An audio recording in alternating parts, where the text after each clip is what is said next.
All right, here we go. Welcome to the Lab Rat Foiler podcast. My name is Dan, and today we have Dylan. How are you, man? What's up? Nice to be here. Thanks, man. I'm good. This is a co-hosted podcast with the X-Foils podcast. Yeah, so welcome to my podcast, so Daniel. You do your introduction now. How do you normally introduce your guests? I feel like I'm a guest and a host today. It's a bit, we're going to be switching it up. We'll see how it goes. I'm Dylan. Welcome to the X-Foils podcast. I'm sitting here with Daniel. Love that. This is so weird. But look, this is going to be a deep dive into Parawinging and everything that I think both of us have experienced so far. If you are watching this on video, Dylan has a few Parawings in the background that we'll definitely touch on and talk about. You got the North, the Flow, the Ensis, and what's the last one again? So BRM and then the Wave Star. Wave Star. From Born. The BRM's in there. I couldn't see it. It's tucked in there. There she is. Nice. The trusty old BRM. The BRM, man. What a legend. Greg coming up with this thing that everybody's frothing now, and probably 2025 is going to be the year of the Parawing. I mean, this spring. These are all I could get my hands on, but I mean, I don't know how it is for you guys over in Australia, but it's been extremely difficult to get our hands on Parawings. It was BRM and that was essentially it, Ensis, and then finally we got some flows, and we're just kind of waiting, and I think the market's going to kind of blow up here in a second. Everybody's going to come out at the same time with their thing. Ozone just came out with their pocket rocket, and they're all looking really good, and they all work, right? I think it's worth mentioning, like, all these Parawings are working for what they're meant to do. Yeah. I mean, I think we can get in and deep dive into each single one, of course, and, nitpick every little thing. But essentially, if you want to get up on foil and, pack it away, and you don't need anything extreme, they're essentially just fancy trash bags. They are, and I wish the price would come down a little bit on these fancy trash bags because you do need a few of them. But before we get into all that stuff, why don't we chat a little bit about your background, Dylan? Because I think a lot of people getting into Parawinging now are expecting a lot from their first couple of sessions, and I feel that a lot of people reach out to me with a lot of frustration. And you have a very interesting background coming from various different foiling disciplines and sports disciplines. So what got you into foiling from the start? So I'm a kiter. I've got a kiteboarding background, and I was a snowboarder originally, but when I was 16, I relocated back to Mexico, and I was like, when's my next snowboard trip? Not going to happen. So I saw kiteboarding, and I picked it up when I was 16, and after my first lesson, I just never left the beach. And that's what I did every single day, was just go to the beach, kite, became an instructor, took over the school, opened my own school. And I'm still doing it. Yeah. So I came into foiling from kiting, which I think if you're a kiter, it's the easiest way to get into foiling is just throw a foil under your feet. You've already got the kite under control and take it from there. And I was super lucky to be in Cabarete and catch on to it pretty early on in like 2013. Awesome. 2013. Yeah. And it didn't take long. I had Jeremy Green from Jupiter Kiteboarding. He was there, and he had kind of figured it out beforehand. It was a lift foil, full carbon setup, so I didn't have to go through strapping boots on my feet and putting on this aluminum. None of it. So I could have gotten into it earlier, but it just didn't. I didn't even know about it. It just wasn't accessible. Being in Mexico, we just didn't have. In my area of Mexico, I was in Cancun, Playa del Carmen. I know that in Baja, they were early on to it, right? So, but I wasn't into that scene on that side.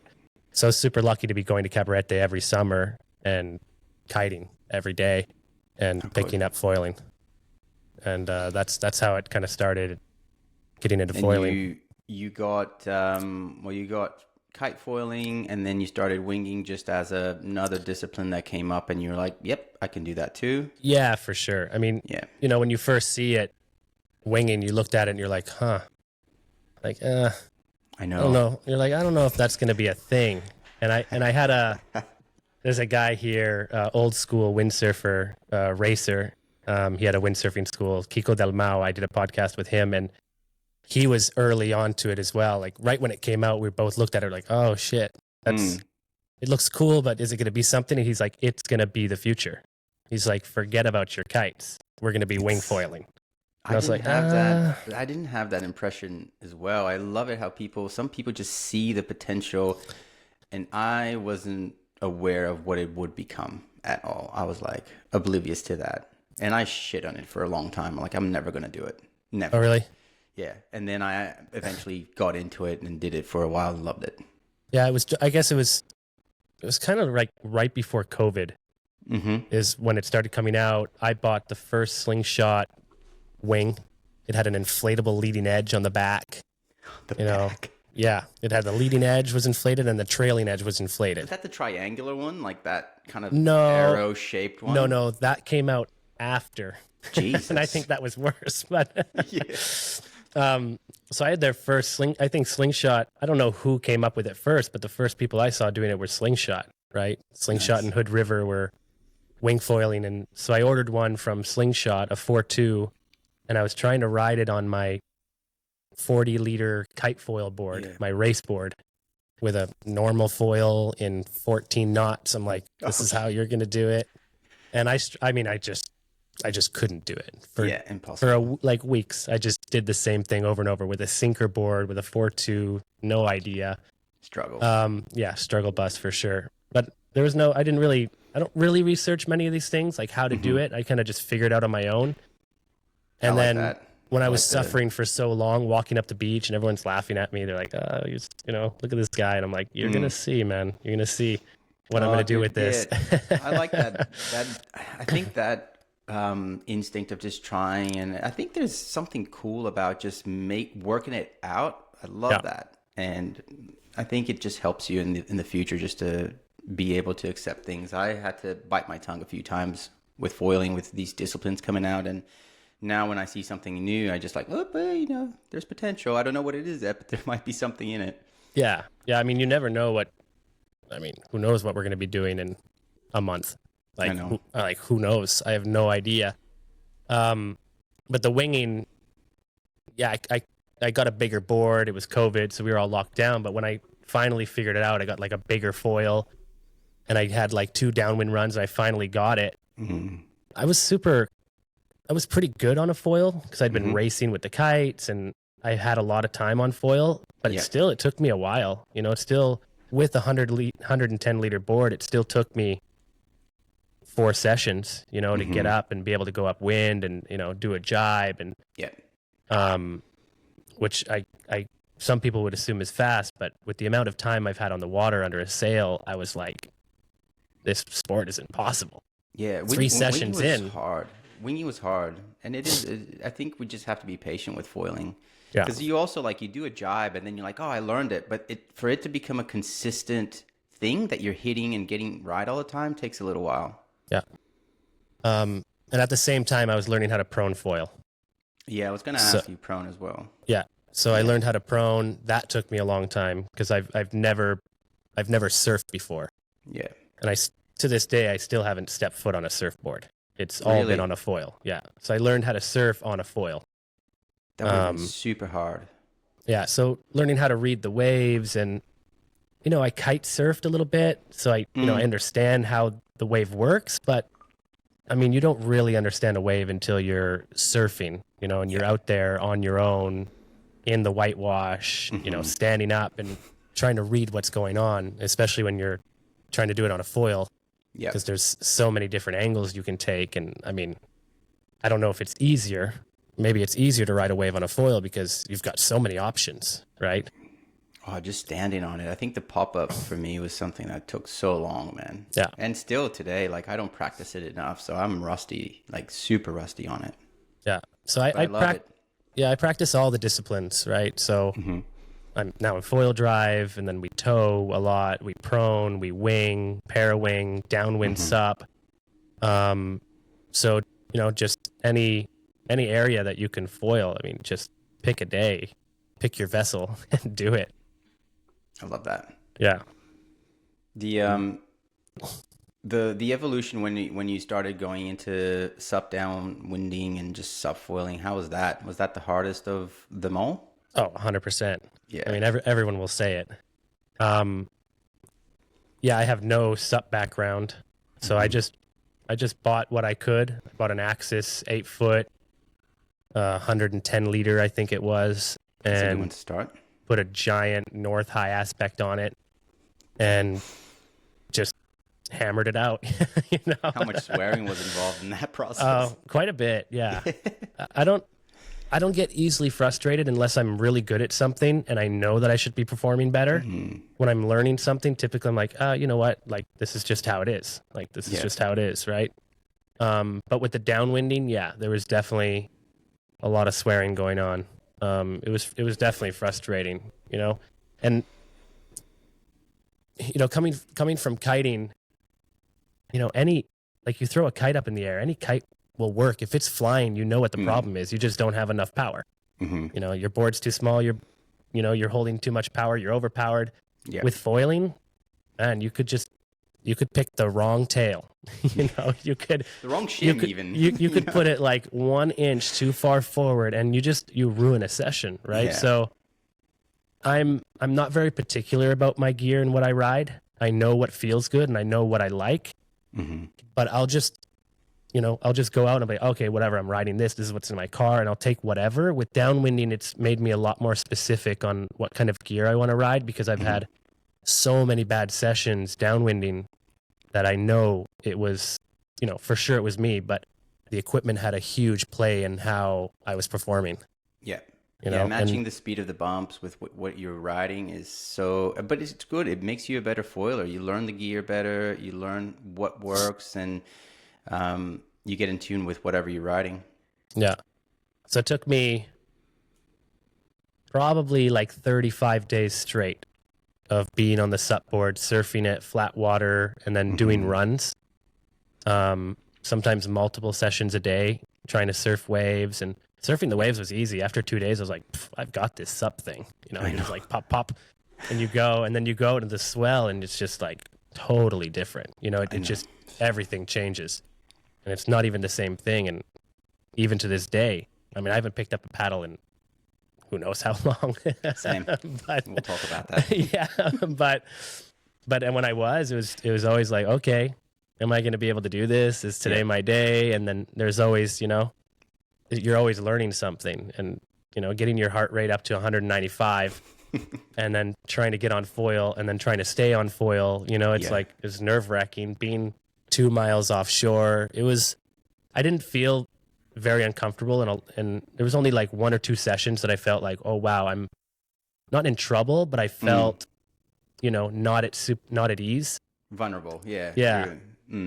And so I felt comfortable out there. I was like, I just did 4 mile runs, just not on foil, you know, 2 hours, 2.5 hours, right? Floats. Just floating down. And maybe I'd get like little success. Maybe I'd learn something. And yeah, there's a lot of swearing involved in that. But then once you get it, it's like, oh my God, like that's all you want to do is downwind, you know, even like winging. It's a condition, right? But if there's good conditions to wing, guaranteed it's good conditions to downwind, I'm definitely going to try to get a downwind run, even if it's going to be 35 minutes and take me 4 hours to shuttle back and forth and meet up with my friends and wait for them to get out of work. It's like, I definitely want to go downwind. Like, it's just the most satisfying thing that I've done on a foil. And you just learn. I mean, if people that are listening to this don't downwind, I mean, I don't even know if you're getting what your foil can give you. Yeah, you know, it's so because weird, you don't isn't understand it? Having, no, for sure. Like having it powered by a kite or a wing, I mean, you can have a lot of fun with it, but I think you get in tune with your gear when like you're proning, so you don't have anything powering you. But then that's a limited time on foil, which is what you were talking about. But then you go downwinding and you go for miles. Oh, you just understand what it was made for. You're like, okay. Yeah.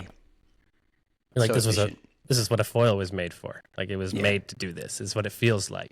And yeah, when you go to like, we do these events, the AWSI is a big water sports convention event where all the brands go and you test out all the gear, and you're right there at the event site. It's flat. So you're like grabbing wing gear and you're going out, and, you know, I test out 5 foils. I I don't even know what I'm testing. You know, like speed. You know, can I get the wingtips out? Does it turn nice? But when you're powered up with a wing or you're behind a kite, you can just overpower anything, right? It's so hard to like feel those nuances of what a foil can give you if you're not freestanding on a wave or downwinding, right? So proning and downwinding is, I mean, that's the only way you can really feel what a foil can give you, right? Unless you're like in crucial waves and you're towing or winging into it. But on flat water, I have a hard time testing foils in flat water, winging around. I just, every foil feels great.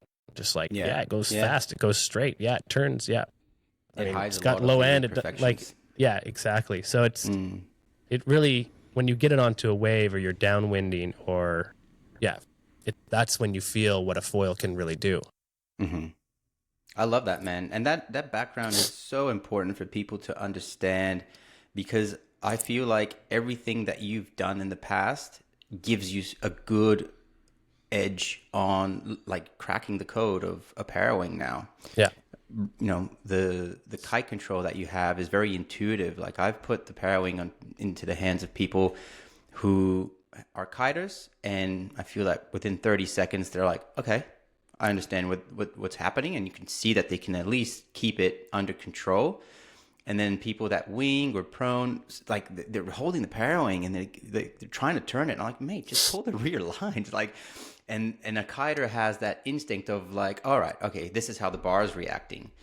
And I feel that is such an advantage, man, to have those sports in your toolkit to just say, okay, I could do this. And then doing jibes, right? Okay, how do you jibe with a kite? How do you tack with a kite? They're very similar moves. Yeah. I wonder if it's easier for somebody to come from a winging background to Parawing versus a kiting only. Because coming from kiting to learn how to wing, it's already a difficult feat. And then you go from kiting to learning how to Parawing. Sure, the Parawing's more kite-like because it's got lines and, you know, you think it flies. It doesn't really fly. It's just sitting there, right? So you know how to handle it, and you're not scared of the lines, right? Lines are scary. Like you fall into it, you can, you know, they get tangled, and people are all worried about how do I untangle that? You're like, you know, right? But even knowing the gear, right? You coming from a kite background, you set up your gear with your eyes closed now, and you know how the structure is meant to look. Sometimes I see people riding with their lines just messed up, and like, dude, that's probably why it's not working. And it's like, oh yeah. But it's so, that's funny.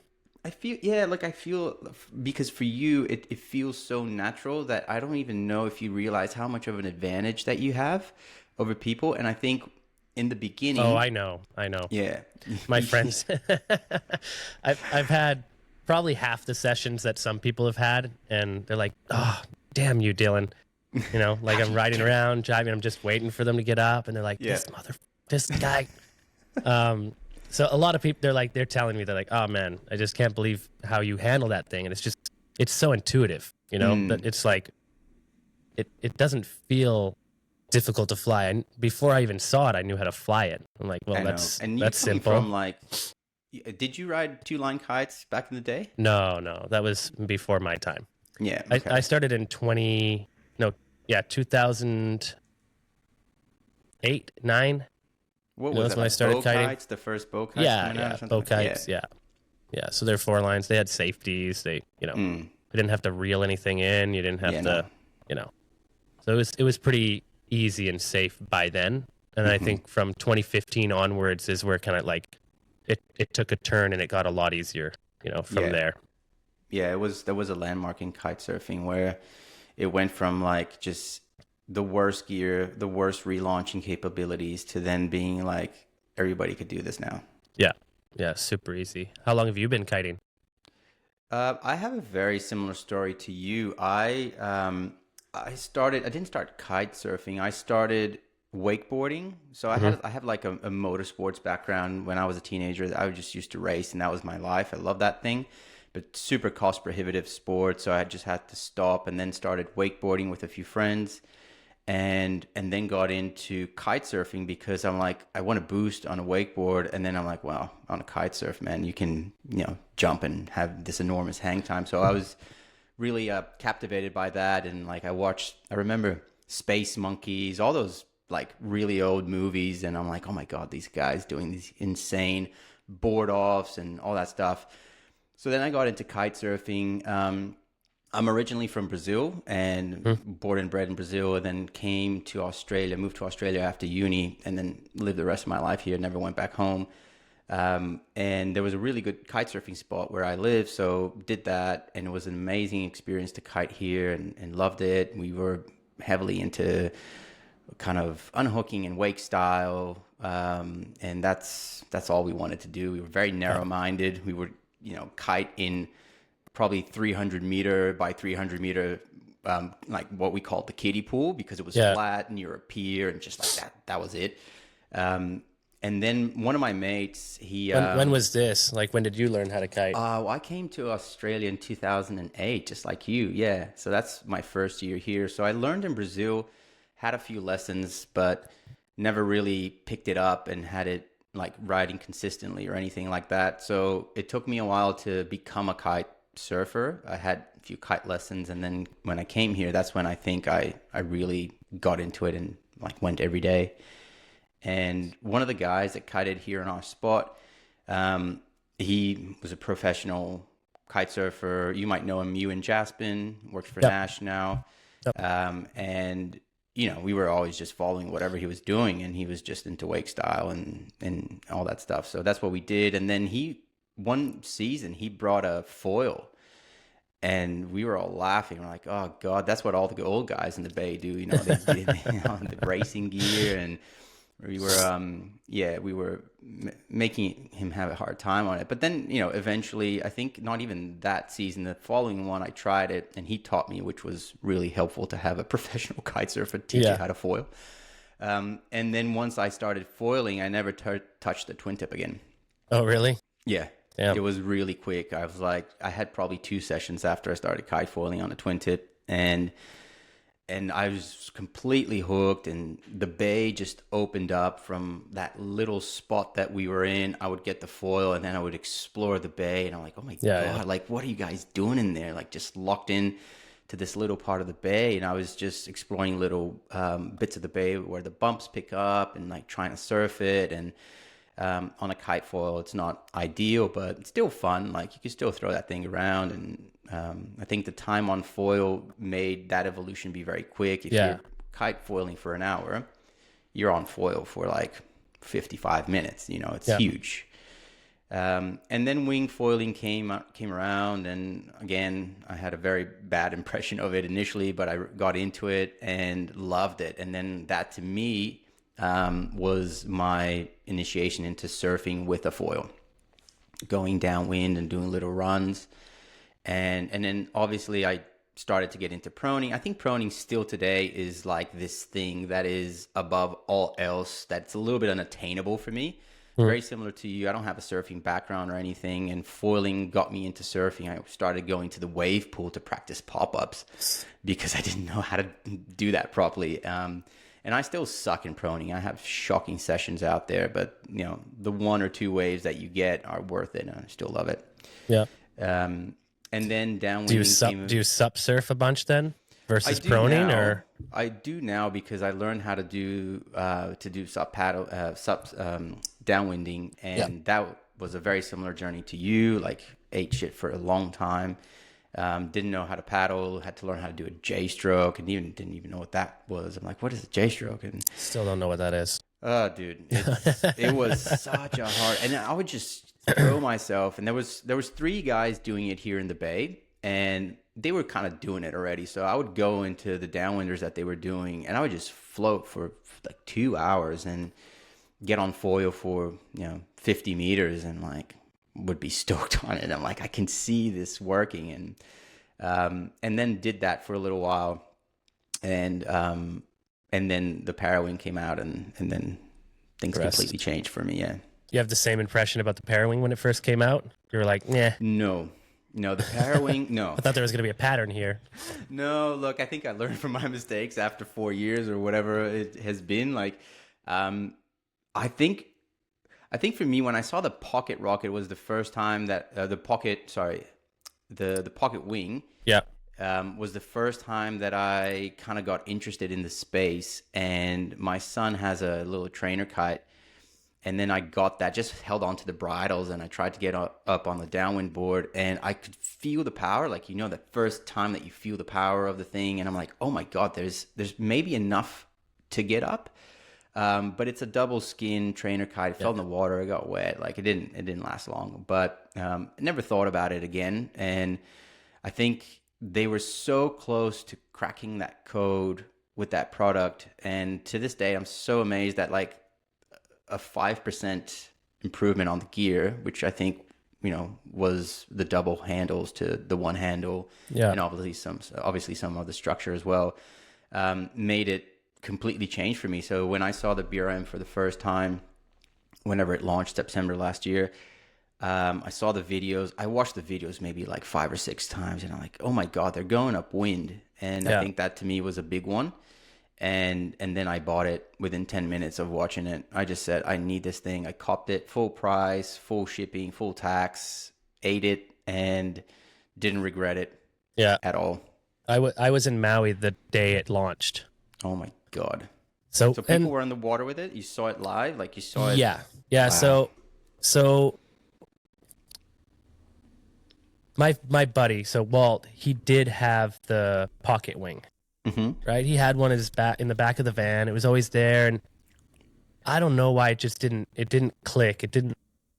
I'm like, yeah, that's cool. And Sinbad was always on these runs with us, and she's like popping out her parachute. She's got this parachute that is attached to her vest, and she's just like rocketing out downwind and paddling, and this thing's fucking flying all over the place. I'm like, Jesus Christ. I did not know how she can handle that. And it's blowing like 30. But like these Kihei runs that are on the other side, they're not on the north coast. The Maliko is a little bit more rough, but on that side, it's like dead offshore. Yeah. So it's flat. So you got to paddle for a while to get out to some bumps. And then eventually you see people trying to start, and get up because the bumps are building, and some people try too early and you get like, tired. So you're like, okay, I'll paddle another 500 meters out. And then Sinbad's out there just like, poof, and like going out. Cool, so I'm like, okay. I'm like, yeah. I'm gonna try the pocket wing, So I took my downwind board, I took my paddle with the camera on it, right? So I'm kneeling on my paddle, so my camera's out, and I'm like, we taped the two handles together because two handles were just I was gonna say, how does it feel? Like, what's that feeling of a double handle? The double handle? I mean, if you're freestanding and you're trying to go sideways, like. We were just trying to go straight downwind, right? You're like this, and you're like trying to go straight downwind, which is just not a good idea. You just don't have any resistance. And now we know that from trying to parawing, every day and watching people learning, right? So I was just trying to go straight downwind and popping this thing. This thing's flying all over the place. It's like catching on my camera, like just, parawing, and it'll snag on, you got an earring, it'll snag on it 100%, like whatever those lines can snag on, they will. So it was just a bad idea. And so I eventually packed it up, I put it away, and I paddled up and went on my run.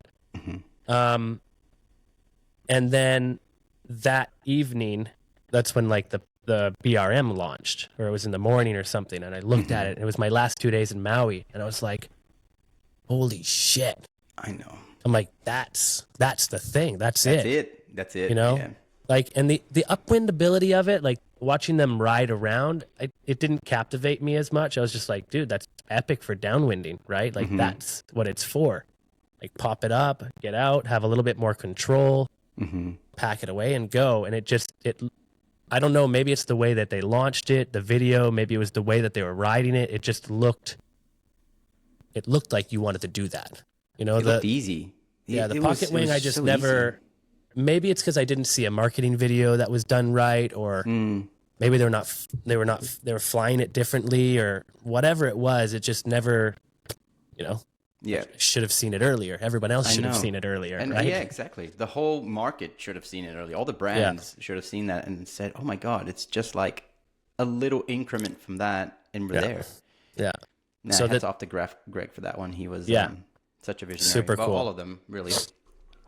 And so I went to the beach, because I know that's where he wings around. I went there and I drove in my van. I just sat there and I'm like, do you know Greg? Do you know Greg? Do you know Greg?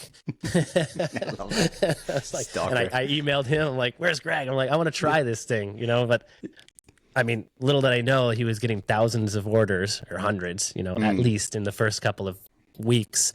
Yeah. So he's like, there's like this kid that wants to demo my BRM. He's like, dude, just buy it online, and if I can't sell something in my shop and it's not something that I can present to my clients, I'm a little bit apprehensive of buying it. So when it first came out, it wasn't like, here's my money. I know I wanted to do it. And I was like, but I can't sell it in my shop. And are they going to be accessible? Is it going to be a thing? Am I going to spend my money and my time invested into this for my shop and for what I'm doing in the future? Right. So it didn't like hit me right then and there that it's definitely something I have to get into, and it's going to be something in my future and for the shop.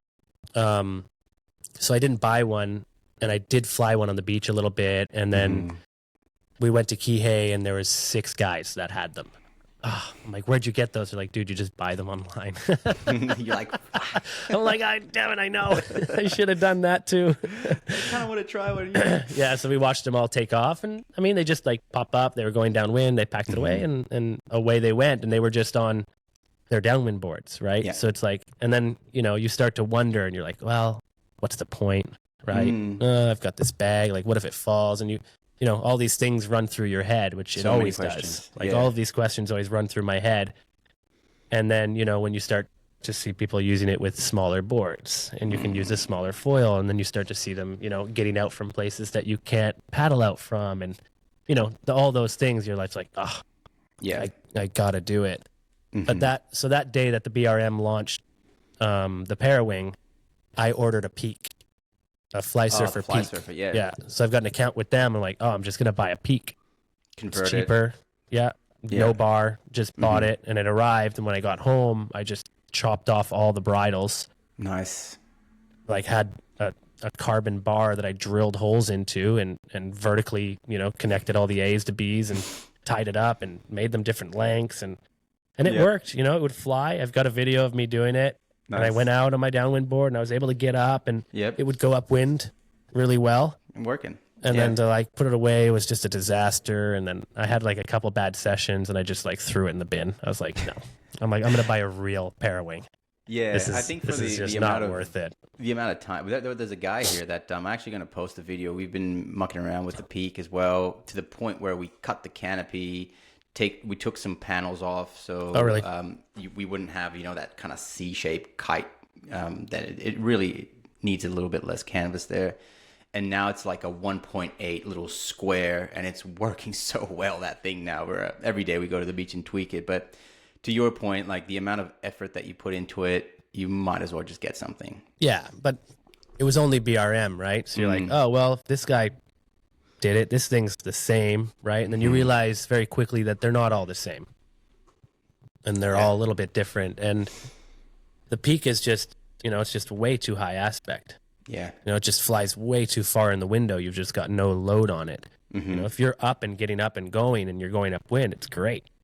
It works great. But if you want to pack it up, or you want any load or power, you just need too big of a wing for it to make sense, right? So. And what was your first session on the? So your first session was obviously on this peak, but then you got a BRM eventually, or how did that go? No, I never ordered a BRM.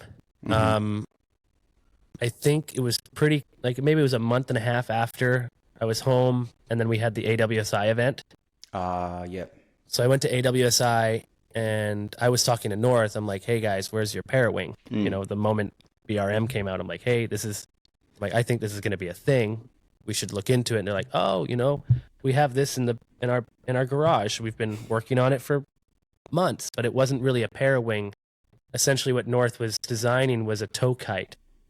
So it was like same thing. It was very similar. It was very low aspect. Yeah. It was a horizontal bar. Okay. And you'd like take it out of this backpack that they designed for it. You take it out, and you you shoot it up and you drag yourself back to shore in case your wing broke in half, in case something happened. It was essentially they were designing a safety device, and it was called the tow kite, and it was you could get up on foil on it if you wanted to, but it really wasn't their design aspect. It was more like a safety device that you could have in your backpack. It's super low profile, shoot it up and drag yourself back to shore if you needed to, kind of thing. So interesting. And it wasn't, I don't know if they were serious about it or what, but they were designing it, and it was in the back of their mind that this was going to maybe be something that they could use, like a little parachute. So when I got to AWSI, a couple of the designers had it. And so I went straight to them. I'm like, hey, that's for me. Give me that. Like, I think you guys brought that for me. And they gave it to me. They're like, well, no one else is going to ride it. And so I just shot that up, and I did a couple runs in Hood River with it, and had a horizontal bar. And I was like, well, it worked, And I was like, and there was some tension issues with the bridles and stuff that we tweaked. And I talked to the designers we were on FaceTime trying to figure out how to tweak it to see what was wrong with it or how we could improve it. And, that's how North was really early on with it, because they already had something designed. They already had the chute. They already had everything. How cool. They just had to tweak all of the bridles and then change up the design aspect a little bit and make the leading edge a little bit, pocket it a little bit more, a little bit more beefy. And there was a lot of different designs that they went through, but it was nice that right away they had something that I could use and then directly give feedback and be like, oh, cool, we're moving forward with this, How cool, man. Yeah. So I did that. And then my buddy Walt had every size. He had like a 6, a 5, a 4, a 3, a 2, and a 1. So he went nuts and just got it all. Nice. I like Walt. Yeah. Walt, kind of guy. Walt is, he's always all in. So now he's got all the flows, Yeah. And, he's always all in. He was the one with the pocket wing. Like he was like, well, fuck it. He's like, he bought it, never used it, but he's like, maybe this is something. And I think he used it a couple times in Hood, because Hood's a little bit of a different scenario. Yeah. It's pretty easy there. Work there, I think. Yeah. So he used it a couple times, and then he sold it eventually. When he got the BRM, he's like, there's no way I'm going to use that, right? Yeah. And it was strictly for downwinding, right? There was no talk about going upwind or using it instead of a wing, right? It was like, we're like, nah, no way we're going to use this instead of a wing. Like, that was our first thought, because me and Walt, we talk all the time on the phone. He's essentially my co-host, of the podcast. So we're always like, what are we doing? What are we doing? Yeah. What's going to be the future? And it's awesome because you don't know. You don't know, but it's so cool to be able to bounce some ideas with someone, because I'm sure he has his own vision of where things go, and then you're like, oh, I didn't think about that. And he foils way more than I do. That guy. He has a similar background, like kite foiler, winger. He's not. He wasn't into it as early, so he was like a mediocre kiter, and then he got into kite foiling. And then when winging came out, he never touched a kite again. Yeah, okay. It was just straight wing foiling. And then proning a little bit. He never totally dialed it in and spent as much time as me and Arlen did. Yeah. But the winging, he was all in. And then now foil drive came out, and you're essentially proning with a power source. It's nothing better than that. Towing, he bought a jet ski, so lots of foiling, and it's just that's all he does. And he went through all the brands I did. My shop's evolution of foil brands is Walt's, and my evolution of foil brands and what we went through and what we're riding now is because of discovery, right? And what we essentially want to ride, which is really cool to have him by my side and testing and giving his feedback. So if Walt wants to ride it, then I definitely want to ride it and want to sell it, because he's pretty particular. It's not like he's better than me at foiling, but he's just so, I don't know. That's all he wants to do all the time. It's just foil. And I wish I had that much time. Yeah. It's very addictive, man. Once you get in, I think especially when you get into downwinding, that kind of mind state that you're in when you're downwinding and being on foil for so long and in a critical kind of way where you don't want to come down. It's just so cool. And then when you master that and coming down is not an issue anymore, and you start turning and you start generating speed from the waves and trying not to pump. I saw that video the other day that you posted about not pumping.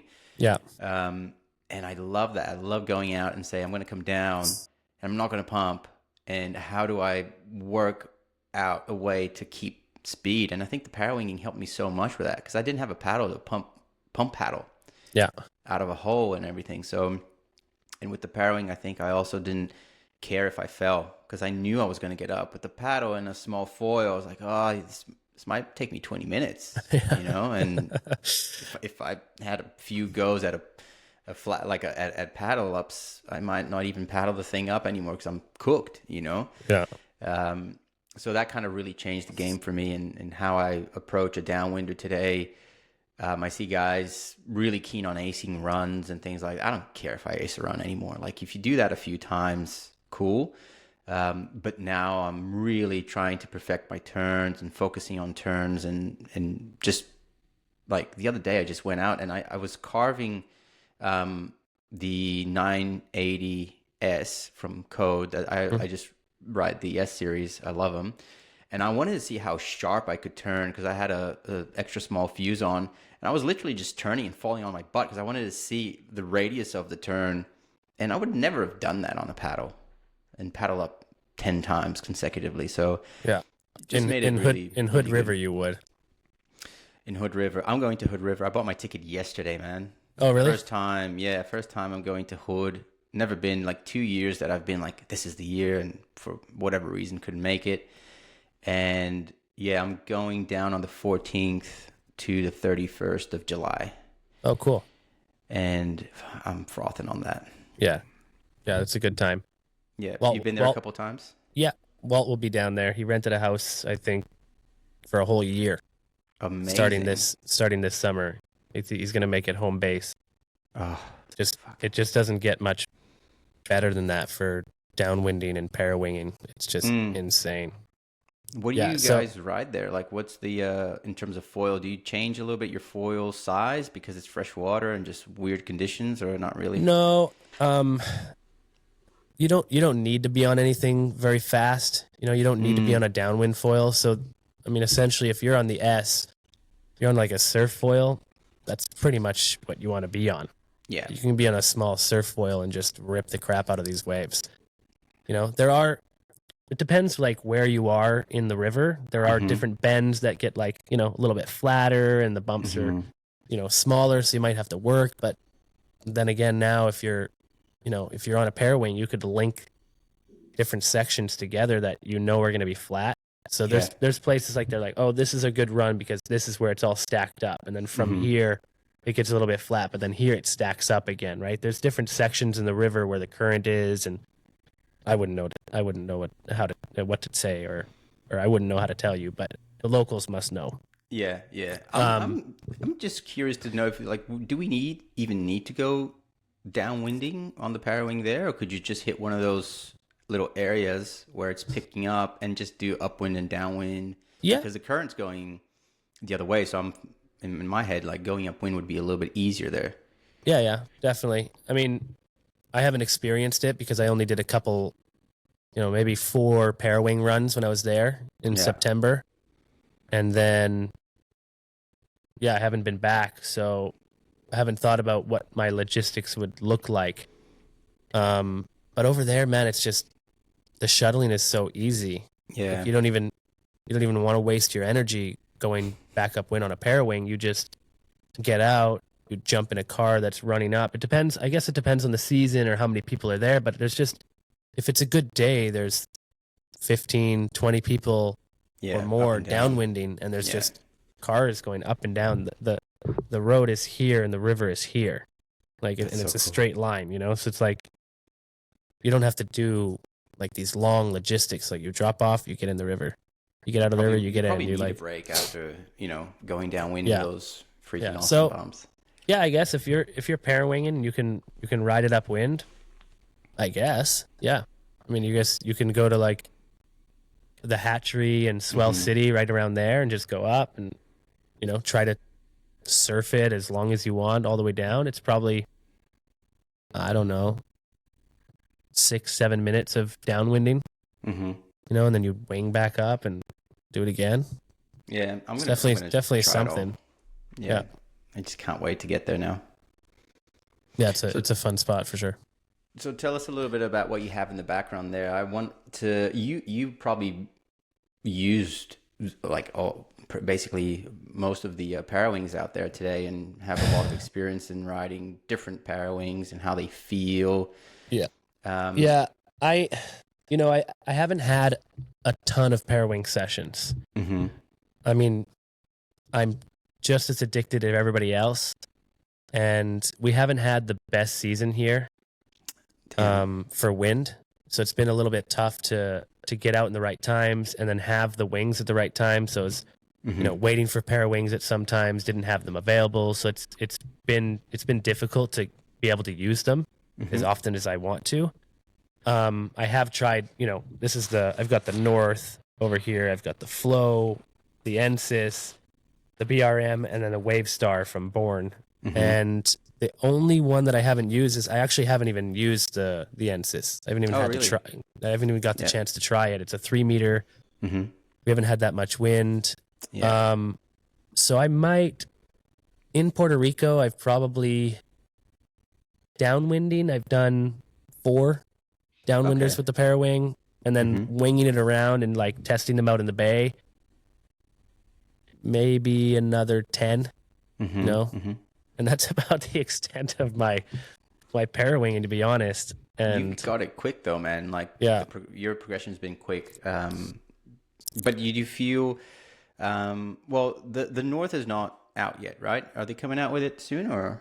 Yeah, so it should be. I mean, they're on their way, so they should be hitting stores April, first week of April, second week, I'd hope. Kind of like, I've seen you out with it for a while. How does that one feel?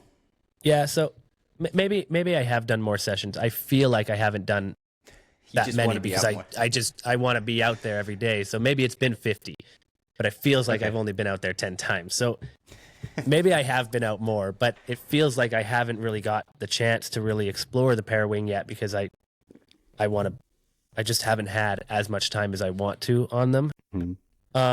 The North, I had the early, it was like one of their second or third iterations of it, and I had it. And I spent some time on it, winging it around. I did a downwinder on it. And there was something with the bridles on one of the edges. They were a little bit too short, so they sent me new bridles. And the moment that the new bridles arrived for their new configuration to just make it just 3% better, I lost it. So, dude, what was that? Who told me that? I think Dave West told me that. And I'm like, nah, you can't lose a Parawing. You can lose a Parawing, yeah. How did that happen? So I was on the south side, and we were just sending downwind runs. It's a short run, and I was just messing around. Like I was trying to wing up because these guys were learning how to Parawing. So I was like, okay, I'll do a downwinder, I'll pop it up, and I'll go upwind back to them and like downwind again and go up. And I was just doing a bunch of just crap, silly things, and I was falling all over the place, and I was just like yard sale. So on one of them, I fell, I came over, I almost landed on my foil. It was like a taco kind of situation in a turn. And I let go of the Parawing, and my hat came off. My board's, somewhere else. I like swim back to my board. I get on it. I swim back upwind to get my hat. I put it on, and I turn around. I'm sitting on my board, and I look, and my Parawing's just taking off. And I'm like, what the flying? Fuck? Like, no, just air. Like in the water, the leading edge was just propped up like this into the wind. Just all the sails were just propped up, and all the lines in the bar were just sitting on the trailing edge on the back of the wing. It's like as if someone was holding it. It was just propped like this, and it was just like, it was just going. Oh my God.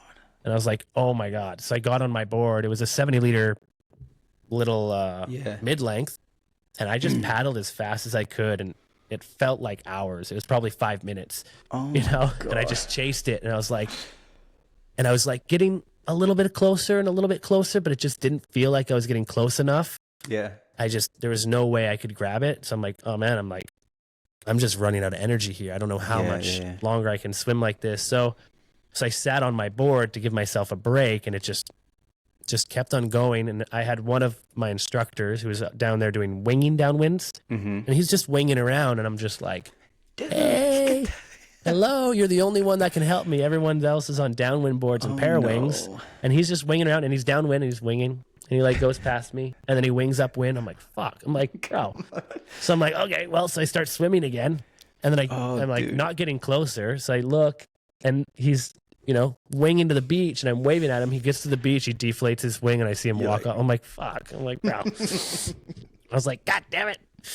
So then you can lose a Parawing. Yeah, for sure. And I'm sure there's other stories out there of people getting into waves and them sinking, and like, I thought it was in a wave situation, getting taken off, but no. Yeah. And then it was kind of like a bay, where we were, and the Parawing was shooting towards the end of it, like to a point. I'm like, fuck it. So I just swam. It was like I was a mile offshore. So I swam back into the beach, dropped my board, and ran down the beach. And it's that the end of that little bay, it's surrounded by a reef. And on the inside, it's all shallow grass. It's like knee deep. It's a beautiful kite spot. It's like just butter flat. All the waves stop at the reef. And I'm like, did it shoot past it? Did it come into the, like, I just didn't know where it was. And I was trying to figure out where I was. And I just definitely just came in to right where the reef is, and just the waves just munched it up, and it just never to be seen again. So I drove home, and then the next morning I went back. Like, you know what? I didn't give it enough of a look, right? So I went back. It's an 1.5-hour drive. So I drove back to the south side, and I got booties on, and I just like walked around the reef, for 5 miles, like up and down. And I was like, there's just no way. There's just nowhere. There you go. Maybe, I never wear a leash on my Parawing. I hate it. I still wouldn't. Yeah, I think so. I think that was a freak. Like the way it held its shape. I mean, the chances of that happening, Dylan, really, very slim. Yeah. So I would just say, next, because man, I fell hundreds of times, like not a big deal. It just sits there. If anything, it's going to slowly start sinking. It's not going to get away from you. So now I know that when I fall, just grab the Parawing first, and then gather up your things, your phone, wallet, keys. Yeah. First the Parawing. Oh, well, I'm I don't know. People ask me about safety and what to do with the Parawing. I'm a big advocate to, like, if anything happens, I don't want to be attached to it at all. Like, not that it would. I mean, it's so, if something happens to the Parawing, you're probably too close to whatever you're getting messed up in anyway. Yeah. But it's not like a kite that you have, 24-meter lines that you could snag on a tree or something. So I just don't have a leash like you. I like to take all the tangle hazards out of the way. So I never hook in. I stopped hooking in as well. Like, I don't have a little harness hook, because that as well gets hooked onto the lines. Yeah. No coil leash. The coil leash is just a mess with the Parawing. All these little things, and even the harness line that you have on the bar, like when you're stowing it or stuff like that, it's just another thing that's going to get tangled on those bridles very easily. I mean, there's so many little tidbits of information and tips and tricks, and to go all through them all, we're all still learning, right? Yeah. Like, and you can have your list, and then you can be very specific, right? Of like your taste and what you want to do and how you want to use it, and what equipment you want to use to minimize, tangling or whatever.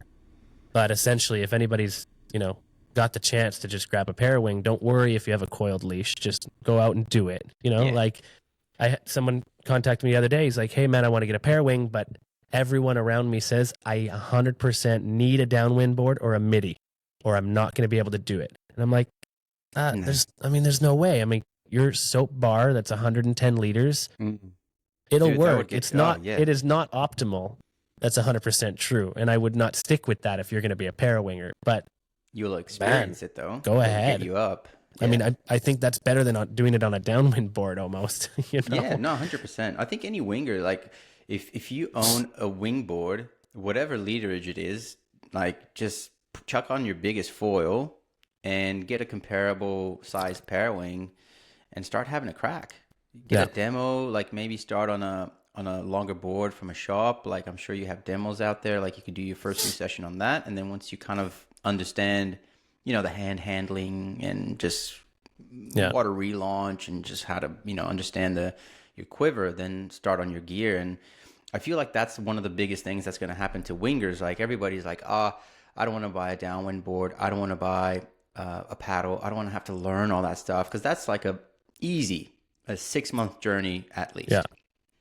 And they always complain about just going out, having a session versus the shuttling, all that stuff that, you know, wingers like to complain about. And with the Parawing, dude, grab it, use the same gear that you're on, chuck on your biggest foil, and you'll start to understand how the thing works. Yeah. Yeah, it's not that complicated.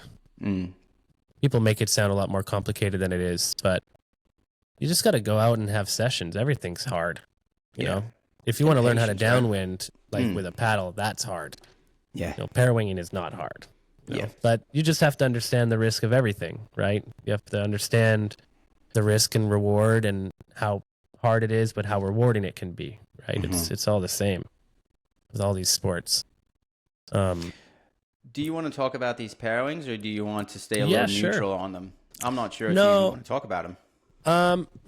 You know, it's there are some that are better than others, and then if I've only had, you know, 3 sessions on the Born Kite and 5 on this, and, you know, maybe 6 on the Flow, and the North I've probably spent the most time on testing through different iterations and trying to get footage and stuff with it now. Because I'm quite involved with North, just because I sell in my shop, and I love the brand and the people behind it, so I want their stuff to be as good as it can be.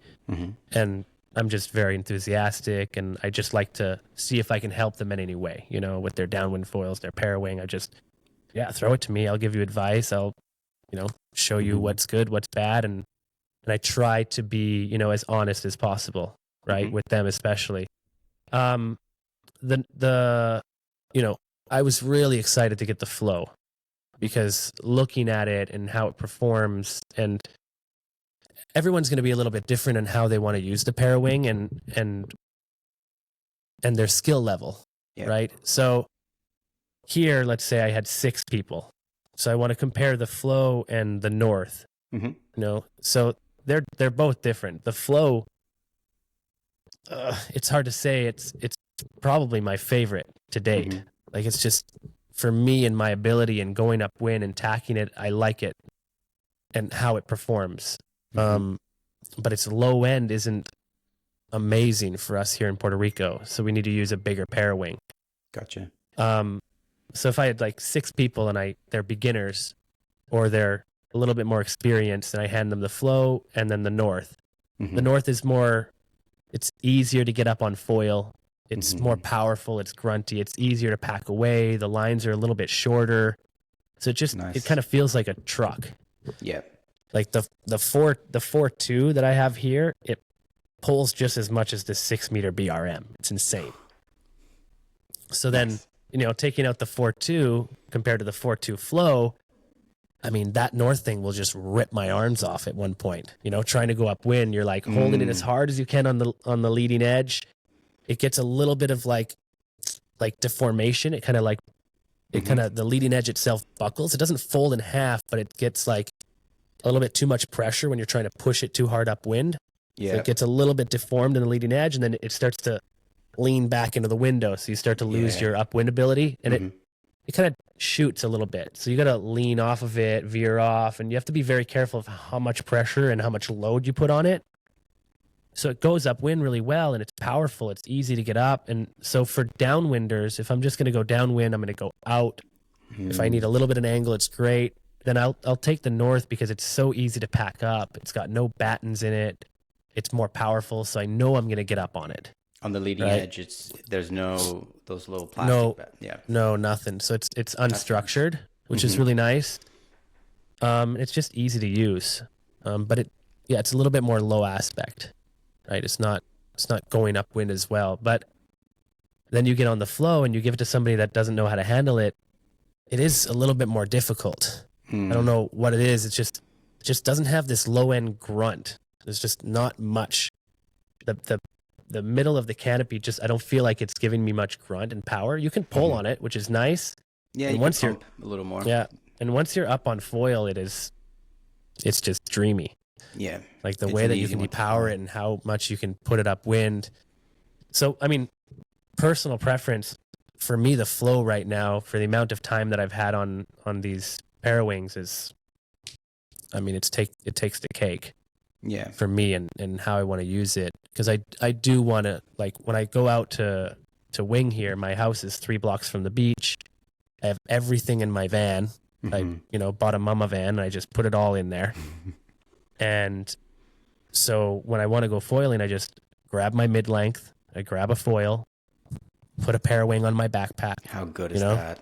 I put 2 of them just in case. I don't know how the wind's going to be. So I put like a 4-2 north and then a 4-2 flow. And I'm like, okay, cool. And I go to the beach and I just walk into the water with it on my back, paddle out a little bit and I just like pull it out, pop it up, and it just feels so simple and it's easy. so minimal. It's so minimal. Right? There's no pumping, no lines. I know, but it just, even all of that is not that difficult, right? We start to get lazy. It's not that difficult, but it's kind of like the but feeling it's just you an have when you added go thing. surfing. It's an added thing, and like the simplicity of surfing, where you just go out, wax your board, and you're going out.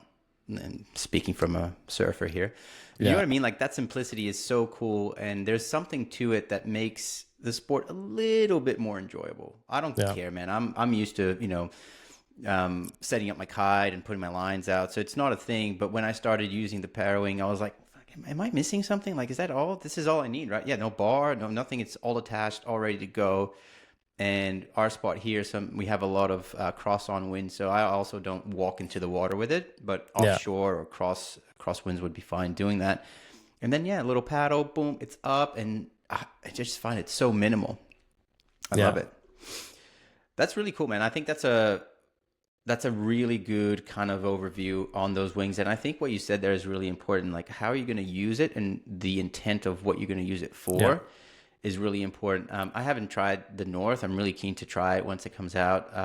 I think it's going to be an awesome wing as well. Like, we have the Ozone that just came out as well. That looks very similar to the Flow, and the characteristics of it looks very similar to the Flow. Yeah. Both paragliding companies. So I think there's going to be that DNA of a paraglider in them.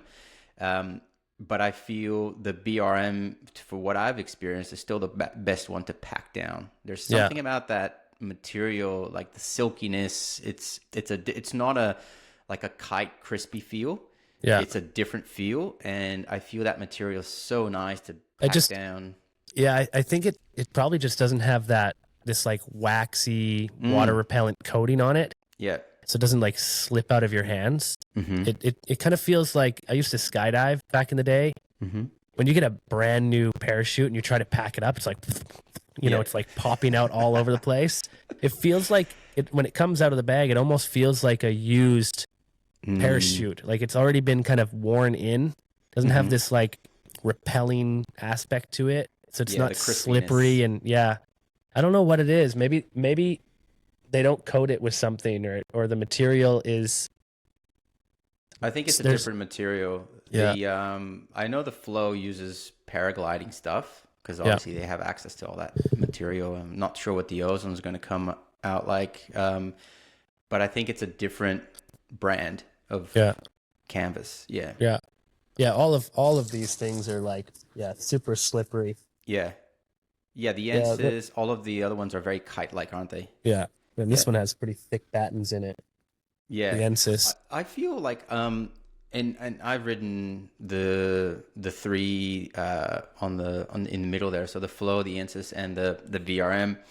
And I feel like I'm not sure about longevity yet. It's very hard to tell what's going to last versus what's not going to last.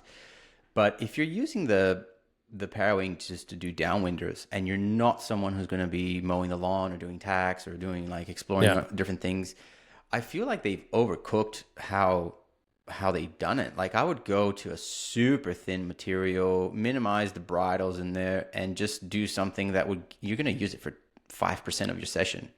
Yeah. So, this conversation comes up when we're trying to launch this and we're getting this north thing ready, right? At one point, it wasn't going upwind very well. And it was kind of like a reach.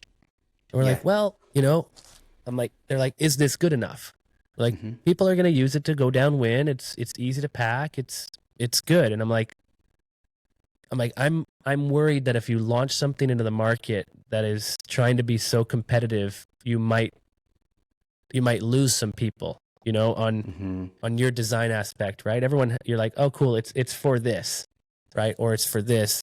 If it doesn't go upwind just a little bit, and just have like a little bit more of a competitive edge, I was like, you might lose some people that are looking to possibly do it in the future. And then when our V2 comes out that we're working on, that's going to be, way better because we have time.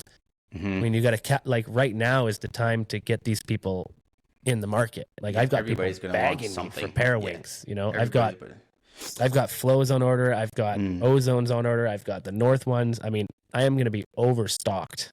Yeah. But I just can't get my hands on anything that's decent. So, and I know in the market who comes into my shop, which Parawing is for who. They're not exactly the same. And I think there can be tweaks in all of them, right? And eventually there will be. But I was worried that if it was a little bit too much get up and go and pack away and go downwind, we might lose the enthusiasm of some people that are looking for a Parawing with a little bit more performance, right? You can have a winging that background or something like that. Yeah. So, and that's a huge market, isn't it? People who wing, probably the biggest market that will get into Parawinging. I think what you're saying is super important for the brands out there, because if you launch today an all-rounder, you're going to win. And if you launch like a downwind version, or like you're doing something, a niche version of a Parawing on inside a niche already, which is super small. So you kind of have to go a little bit all round at the start. And I think as the years go by, then sure, you'll have your downwind version. You might have, whatever version, like a freestyle version. And then start exploring the different variations there. But look, it's... Did you see that F1 Parawing? I saw it live in the flesh. What? I didn't understand it though. Is it meant to be used? Is it a freestyle thing? Is it like more of a... No, it's a wave. It's more of like a wave riding thing. A wave? Yeah, so I mean, I was in Mexico and the F1 guys were there, just like one of the main North American kind of distribution. And he was, I don't know if he was super sure of what it was for, but I think it's called the plum, something like that. Yeah. So it's an inflated, whoever doesn't know, it's like an inflated, just an inflated leading edge. It's got, is it a vertical bar or is it horizontal? I think it's still a vertical bar. No? I don't know. I can't remember. I think the video got taken out of down from YouTube. I couldn't find it anymore. Anyway, what he was saying is that it's you can go really well upwind. It's very minimal, super light, and if you want a wave ride, you can just you flip it over. You know how you hold a kite in the wind on the beach? You hold it upside down like that, and you can surf, and it's very minimal drag. Minimal drag. It's super I don't draggy. know. I feel it was maybe less drag than a wing because it's not actually trying to engage unless it's flipped over and catching wind. Look, I don't know, but the more toys we have options to play with, the merrier, right? Try it and see what. I mean, I'm not gonna. I don't know if they're trying to do the upwind deflate. Maybe it's less material, it's lighter. I don't know. Because they were F1 was really into the upwind downwind, like the deflate downwind thing, right? They even made a specific backpack for it.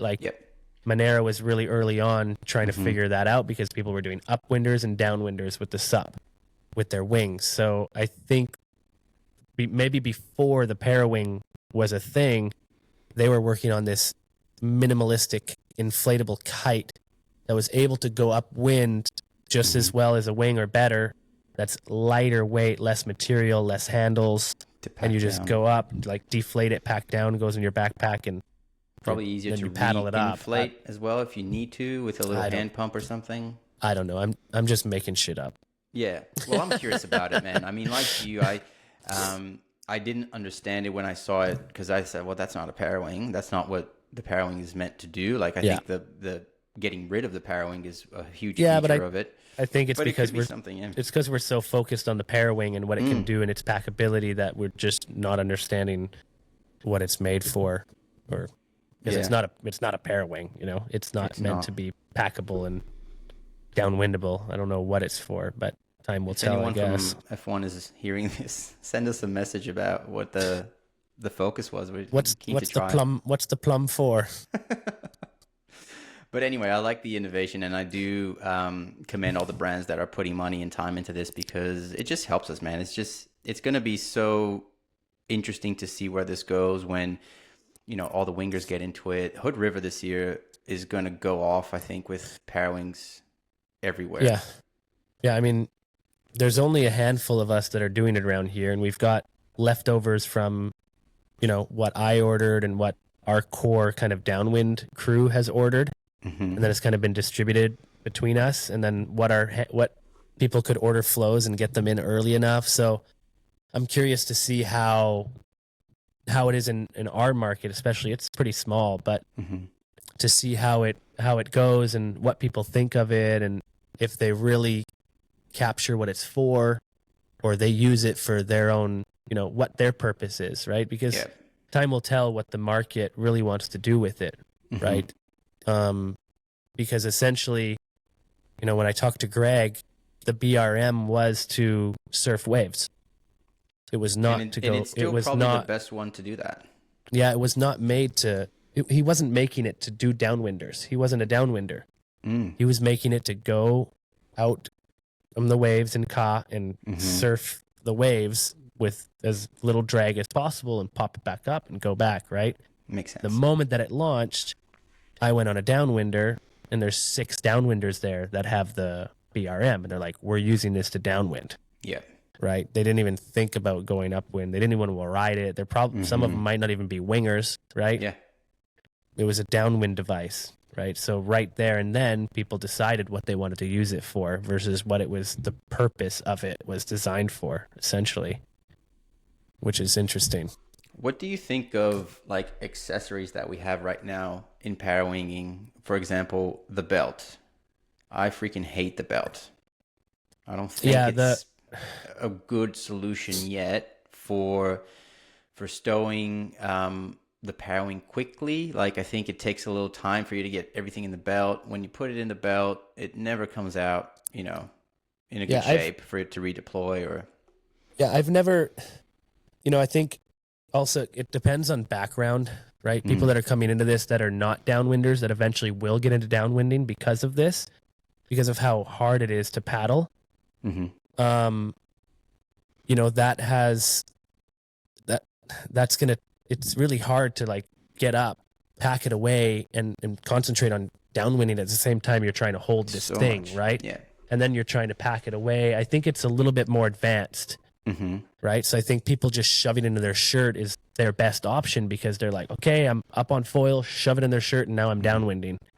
For me, I get up, I collapse it, I start my downwinder, I grab it, you know, I put it in a little bag, I put the bar in it, I roll it up, I take my backpack off, I shove it in my backpack, I put my backpack back on, and I'm downwinding. Yeah, you know, and they're like, they're like, why would you do that? And I was like, well. Because once I'm on foil downwinding, that's it. That's all I need. And then I could do whatever, you know?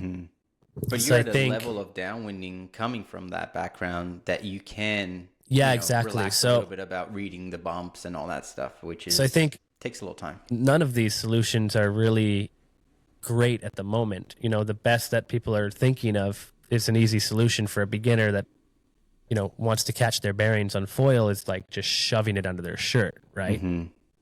I think that's way easier than shoving it like in that kangaroo pouch that has, you know, these clips on it. I never got one because I never found it to be like a solution for me. Yeah, and how I wanted to use it. And I use it today mainly to have a second Parawing with me when I'm out there. Yeah. Like you have your backpack. Yeah. But if I'm doing upwind, downwinds, which is what I'm using it mainly for, kind of stopped as in like I don't need to do the car shuttles anymore, and it's easier for me to do a quick session, do upwind, downwinds, and hit a little spot that, you know, the bumps pick up a bit. I don't stow it all the way either. I just hold it. Yeah. And I get like, you know, 80-90% success with my redeploys that way versus stowing it and just getting out and it's all a mess after you get it in the belt. Yeah. I mean, it's going to be a mess either way. Potentially. There's always the potential for mess. But I heard that Ozone is coming up with a different style of belt as well. Yeah. Which has kind of an expandable material, a little bit more flexy material, rather than that neoprene and the plastic kind of rigid back to the belt. It's going to be something that might help a little bit with the stow. And keen to see. I haven't seen it on the website yet. I checked it the other day to see if it's up there yet, but I haven't seen it. Sydney told me that they have something cool coming up. I'm sure she would know. I'm sure she's got some influence on that. 100%. North is going to come out with a belt. It's also a little bit different, and it's also combined with a wing. Like you can use it to hook in as well, so it's going to have a hook on it. Nice. I think that's natural, right? You should have that in there. You should have that. So you've got a hook on it. Hopefully, it's going to have a spot for a kite knife, because you're adding all these lines around you. You're falling in it. Like I think it's a no-brainer to have a kite knife now. You know, if you're going out. So hopefully that's a good addition. Will it have somewhere to clip on a leash as well, so you don't have to use a waist leash, or like it would be the one solution where you don't have to have another? Yeah. There's a spot to put your leash as well. Yeah, cool. I think that's helpful. But most of it's like all of these ones you're turning it around. You're either like putting it here and then you're putting it there. So there's only a certain amount of options you can have. If you're gonna keep spinning it around and your leash is on your waist, I don't know. I use the Kaohi leashes, and they have the little carabiner. So you just clip it on. Yeah, I can clip it on and off, and I think that's kind of a quick, fast solution. Like it's easy to unclip and clip it on if you need to. Yeah. So I don't know that we need to talk. I want to talk to you about boards before we wrap this up, because there's so much that we could talk about. I'm sure I'm going to make this very... I'm sure we messed all this up, you know? Oh, dude. I had 3 words here before the chat. Intro, uses, technique, gear, and board. Yeah. That's all I had prepared. I had we nothing. have enough to talk about. I think I'm coming at this from a very personal point of view, because I'm looking to get a Parawing specific board for myself. And I want to know what you're riding. What's like and thinking about the smallest board that you're able to ride, and what does it look like? Yeah. So right now I'm on a Super K from KT. I started with a 70 liter just because I just wanted to make it easier on me. And I don't ride a foil that's over a 900 typically. So 900 is the biggest foil I've ever used with a Parawing. Okay. And so I'm typically on the 770R, the 850S, and then a 750 from North, their downwind foil, which is really good. So I'm on smaller foils. And I started with a 70 liter to get a little bit more float out of it. I'm currently 80 kilos, I think. And then once I had a couple sessions under my belt, I went down to the 60 liter.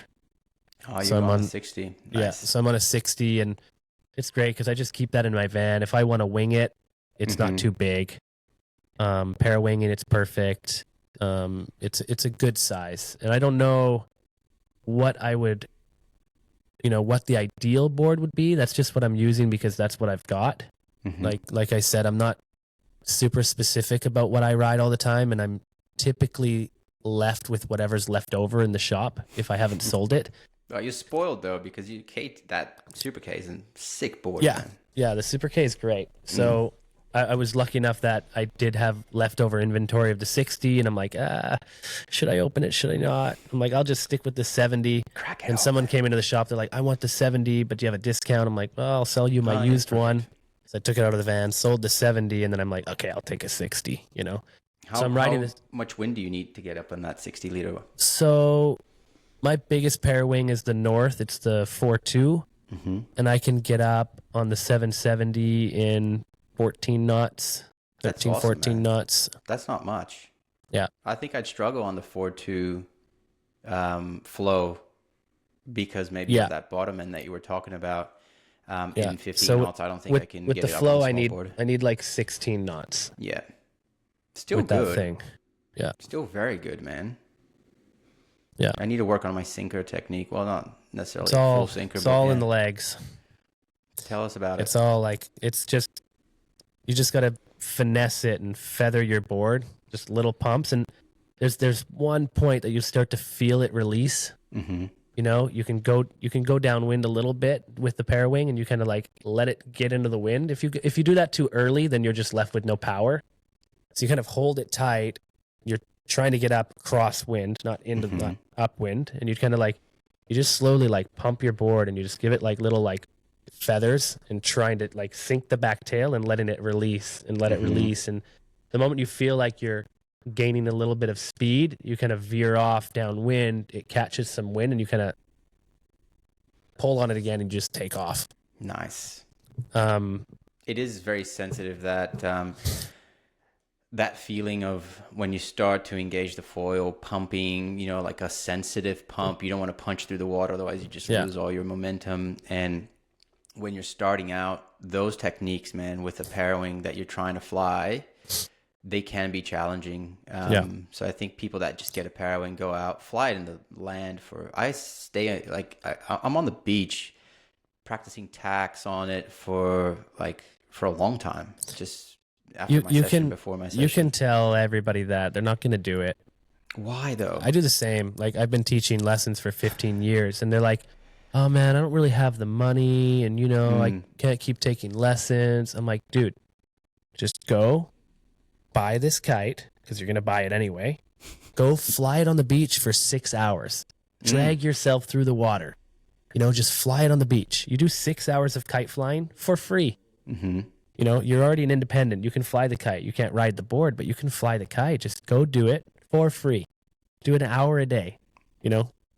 And then you go there. I go out there. The next day I go out, and they're like crashing the kite around with the board, trying to put the board on. I'm like, bro. I'm like, come on. Like, just fly the kite for a second. Fly the kite. You need to understand it. And it's so much of the Parawinging and kiting experience to learn the kite. Because sure, you're going to get up. Let's say this guy gets up. He'll go 100 meters, and then he's going to, try a jibe and not make it.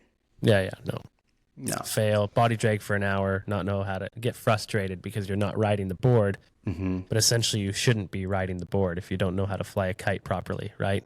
Yeah. Or you don't feel comfortable. And it's the same with, you know, the winging, the Parawinging. Yeah, just spend time on the beach and spend time dragging on your knees, going back and forth. If you're not on foil, you're still learning something, you know? Like, I think people are too worried, and they want to get somewhere so quickly because they see everybody else doing it. They're like, this is what I should be doing. You're like, I should be foiling with a Parawing upwind.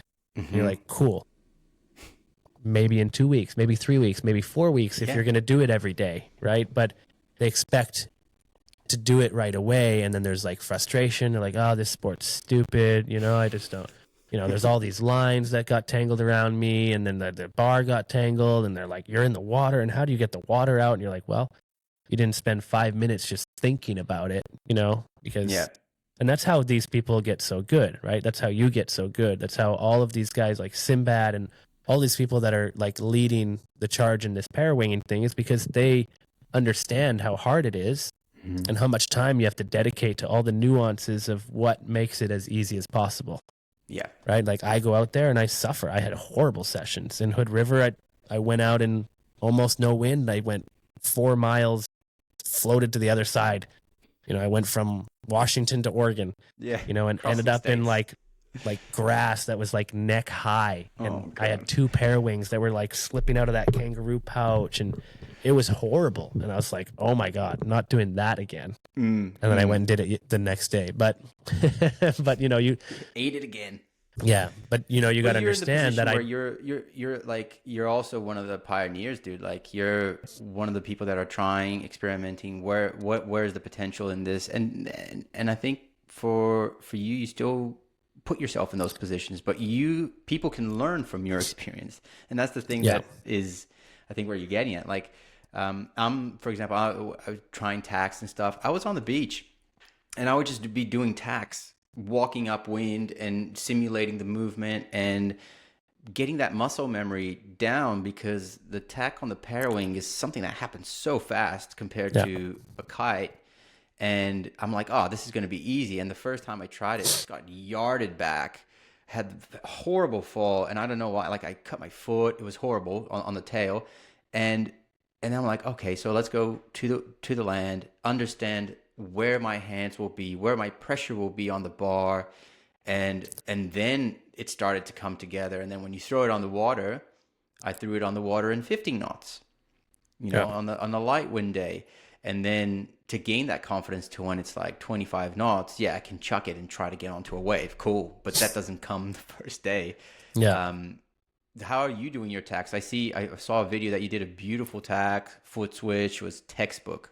And I was like, yes. I don't know. It just comes to me, you know?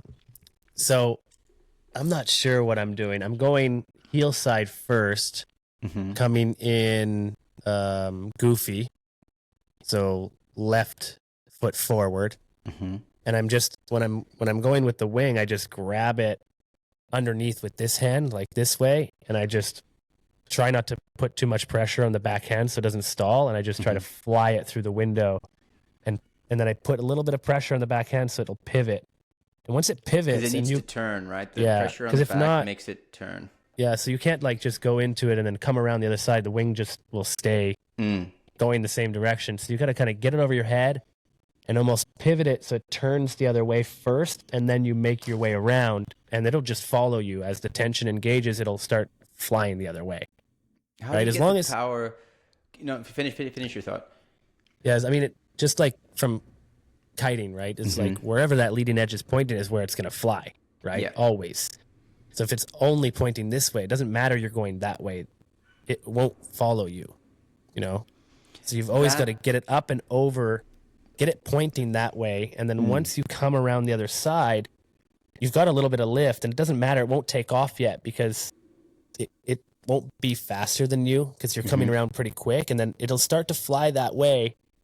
And once you engage tension and you're coming out the other way, it'll start to fly and it'll cross over. And then you've got your power again. I felt it hard. That last little 30% of the trick, I spent a lot of time just touching down and not staying on foil. I was struggling to get power. Speed is your friend. Just go into everything faster. If you go in fast, you're going to come out with speed. The problem is that if you go into anything too slow, you're not left with anything, right? You can't gain speed through a turn when you're already going into it slow. It's hard. When you come out the other side, wing, right? Because the wing, if you're riding the wing, it kind of has that immediate power that you can kind of pump the wing and like make it work out of attack. But that's a great tip. The speed that you get into it allows you to then gain tension on the lines again on the Parawing. The Parawing engages again, and then boom, you know, once it's on, it's powerful. It's pulling again. You just have to make sure also when you're turning all the way around that you turn again back to where you're going. You can't be pointing too much upwind. Yeah. With the wing, you can just like, you can tack around and you're like, you're angled upwind already to like engage the wing, and you're going upwind, versus this one. If you go too far upwind, you'll lose your speed because the wing doesn't have that much of an angle, the Parawing, and it doesn't have that much power. So it's got to re-engage. You have to gain some momentum and speed, and then you can cut your angle back upwind. Yeah, so it's just like turn, faster. Yeah. Little nuances, and it just takes time and practice, and you just have to be under the wing to feel it. And then if you try to break it down, sure, I've never really tried to break it down. I've told people how to tack, but it's I'm like, just go fast. Just go fast and just go fast and pray. Yeah. Dude, I'd love this chat, man. Are there any other points that you feel we need to touch on? I always like to talk about safety. We did a little bit with losing Parawings and leashes and stuff. I'm not a leash advocate, but anything else you want to talk about? I think as long as you have a release on your leash, you know, you have a safety release, which some do. If you feel more comfortable having one and you feel you want to be connected to it, you know, I've had some of the North riders that got the early Parawings, they leashed them to it because they wanted to be leashed to it.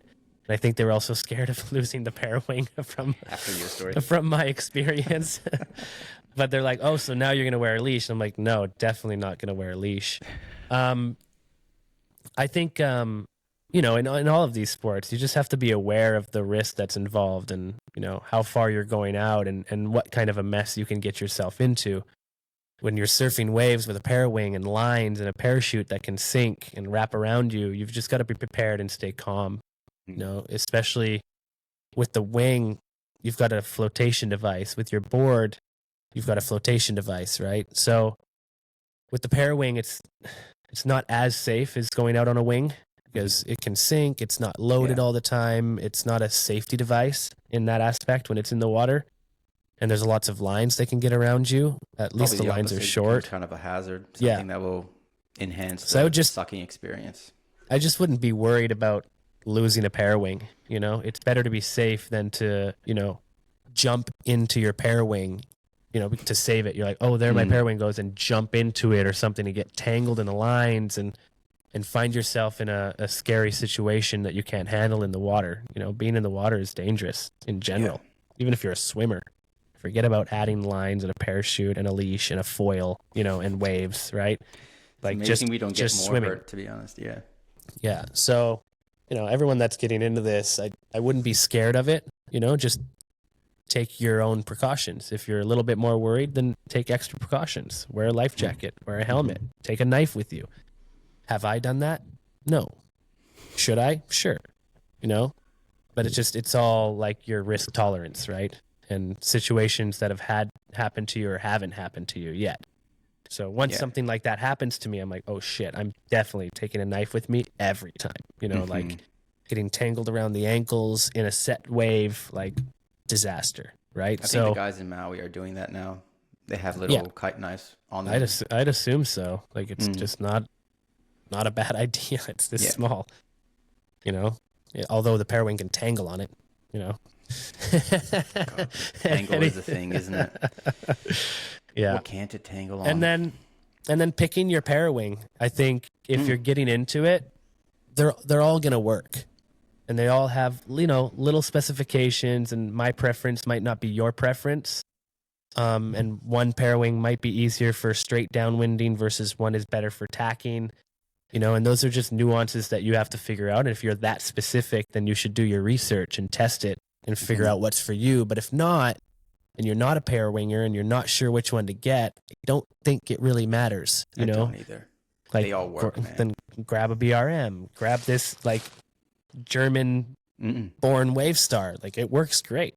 You know, they all work. And then once you be more proficient in it, then you can start specifying of what Parawing you want to use in what conditions. Because I know what Parawing I want to use right now, and you know, when it's blowing this much wind, and this is what I'm going to do with it. You know, if I'm going to go downwind, I want ease of getting up on foil, and I'm not scared of how much power I want to hold down, or I don't want to be underpowered. I'm definitely taking the north. If I want to wing around, I have obstacles to get out of, and I want to go upwind a little bit or have a little bit more performance because I want to race my friends or something, then I'm going to take the flow. You know, and I'm lucky enough to have that opportunity to have all of these Parawings on my shelf. But in the end, whoever your local distributor is and whoever you can get a Parawing from, buy it from them. That's the best Parawing, isn't it? The closest one to you. Yeah. I agree, man. The one that's in your shop. Because they can support you, you know? They will all change so much in the next 6 months. Whatever you get now is going to not be the best Parawing anyway. Tomorrow, you know what I mean? Like, get one, just start doing the sport because it does open up a lot. I feel like you can have the kite foiling experience, the winging experience, even the prone, surfing waves, and obviously doing the downwind. So I think it does it all, and I think this year is just going to be mental what people are going to be doing with this stuff. Yeah. I'm stoked that, North, we held out just a little bit to up the performance a little bit, but still not wait too long to feel like it's the best Parawing on the market, because then, we'd be left out. Yeah. Like, I'm glad that we're in the mix with all of these other brands coming out with all of these different Parawings, and the market can decide what they want.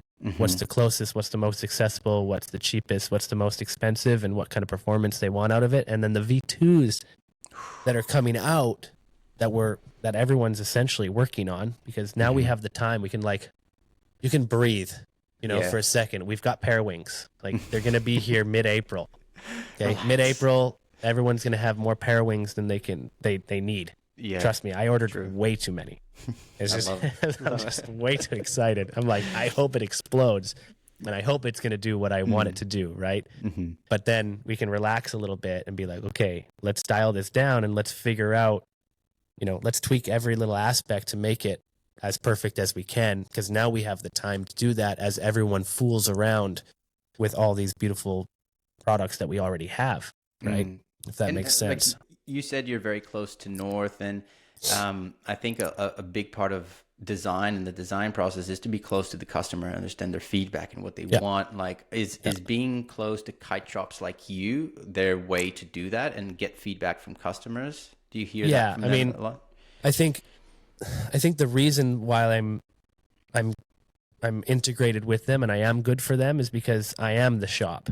Yeah. Right? I am the shop, I am the customer, and I deal with my customers all day long. So I know what's happening out, and I know what brands people are buying, and I'm on the ground floor because I'm just a foil frother like everybody else. But then I have to be the shop, but also, I want to be part of the design, and I'm, part of, like, so I'm really layered in there. I'm like the sales force all the way down to the customer on the ground floor. And also I get to do this, right? I get to talk to you. I do podcasts, and I know, this foil environment, and I know what kind of trends are happening. I hope I can, because I want to keep my pulse on it. Yeah. And that's why 100%. I feel like it's really cool to also be part of that part with them, to see what their inner unit feels like and what their design process looks like versus what I would do, and it's always going to be a little bit different, every company and designers and then corporations and then CEO, and you have to go to factories, and if I would do it my way, then I would do what Greg does, right? Yeah, sell direct. You wouldn't have to go through all of these layers to finally launch a unit, right? And with big but brands it's like nice North, to see that. It's like, it really depends how much time they can put on it, depending on how the winging market is going, the kite surfing market is going. It's just a lot to consider that we don't even think about. It's a lot, but I'm super stoked that they had a really big focus on this. Like, it was essentially beforehand, it was like a side project. They're like, oh, we've got this thing that we, this rescue tow device, and they didn't even know what they had in front of their eyes, right? Because there's so much going on. There's still such a new brand that's doing so much in the kite market, trying to lead in the kite and the big air, and then trying to lead in the winging and the foiling, and then downwinding, and then this Parawing thing comes along. And I mean, it's essentially been their DNA from the beginning. They launched as a kite company. They're like, hey, let's do this, right? From ground zero. They're like, let's go. And then as they're trying to launch a brand new kite company, foiling comes along. They're like, yeah, but you got to do this too. They're like, oh, shit. And it's so hard as a brand, man, to still move as fast as a startup. Being established like that takes such good internal culture, and that's awesome. Excitement. Them, yeah. But you go to any brand, everybody's just as excited, right? You'd be like, oh, but North is the most excited. Like, I hear, the brand manager. I hear Mike Raper talking. Like, you can't get him to shut up. He's like energy at you with this. Yeah. I'm like, damn. I'm like, that guy is excited. I'm like, I can't believe it. And then you go to the next brand there, and you listen to their story, and you're like, fuck, That guy's excited too, you know? So and then cool, you man. listen to this one, you're like, God damn, like how many people can be that, like to the core, Yeah. believe in their product and believe in what they're doing and want to grow and expand. Like it's kind of silly, and like, thank God, lucky us that we have these people, you know, on the top with money and then funding and then factories and figuring out the packaging and blah, blah, blah. And then we get to like swipe our credit Talk card and about get it this unit, and say, you know? it doesn't work that well. Like, Yeah, you're like, it doesn't go upwind great, and then the leading edge does this, and you're like, it's a little flatter here. You're like, oh, shut up. And it's just like the inner workings are just insane, right? It's crazy to be. I'm not even part of it. I'm just tapped in because I want to be, you know? Yeah. They've got me on a dude. huge salary. No, I'm kidding. 6-figure salary. We'll Yeah, talk about right. that later off camera. Yeah, right. Dude, we need to do this every 6 months or so, because I think the Parawinging in 6 months will be very different from what we're talking about now. Parawing is going to be a thing of the past in 6 months, my friend.